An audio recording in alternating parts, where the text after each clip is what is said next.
আসসালামু আলাইকুম। কেমন আছেন সবাই? আমি আলহামদুলিল্লাহ অনেক ভালো আছি। তো আজকে আমি বানাচ্ছি নারিকেলের পুর।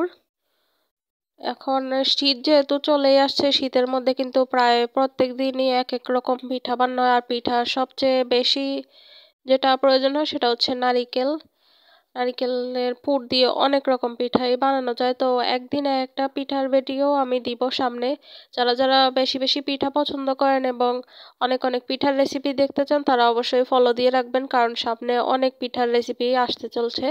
তো আজকে আমি বেশি করে পুর বানিয়ে নিচ্ছিলাম। এখানে 2টা নারিকেল নিছি, অনেকগুলা খেজুরের গুড় আর তেজপাতা দিয়েছি। তো সবকিছু দিয়ে মিক্স করে এটাকে গুড়টা গলে যাবে আর নারকেলটাও একটু রান্না হবে, সে পর্যন্ত ভালোভাবে রান্নাটা করছি।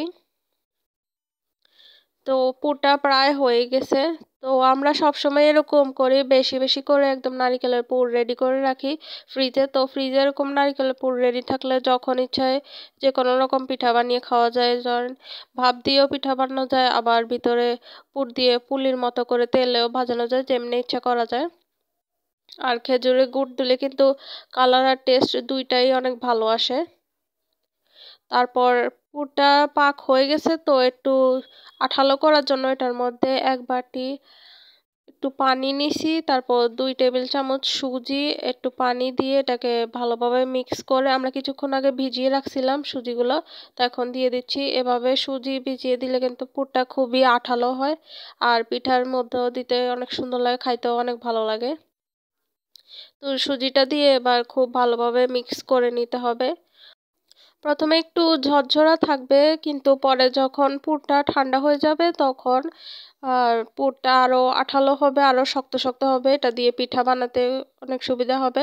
আমরা সবসময় এভাবেই বানাই, কিন্তু আমাদের দেশে অনেকে দেখছিলাম এভাবে করে না, ওনারা শুধু পুরটা করে সুজি ছাড়াই করে, একটু ঝরঝরা রাখে। আমরা একটু আঠালো পছন্দ করি তাই সুজি অ্যাড করছি।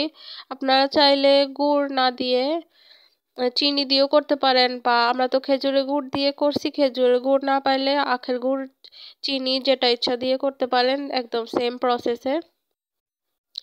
তো এই যে পুরটা রেডি হয়ে গেছে, রান্না হয়ে গেছে, এবার এটাকে আমরা ঠান্ডা হতে রেখে দেব। যে পুরটা ঠান্ডা হয়েছে, এখন দেখতে পাচ্ছেন একটু শক্ত হয়ে গেছে, আঠালো হয়েছে। তো এগুলো এবার বক্সে আমি 2 বক্স করে রাখছি আলাদা করে।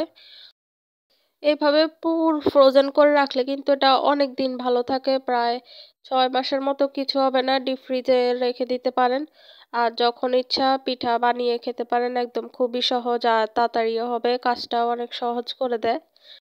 তো আমার আজকের ভিডিও কেমন লাগছে অবশ্যই কমেন্টে জানাবেন।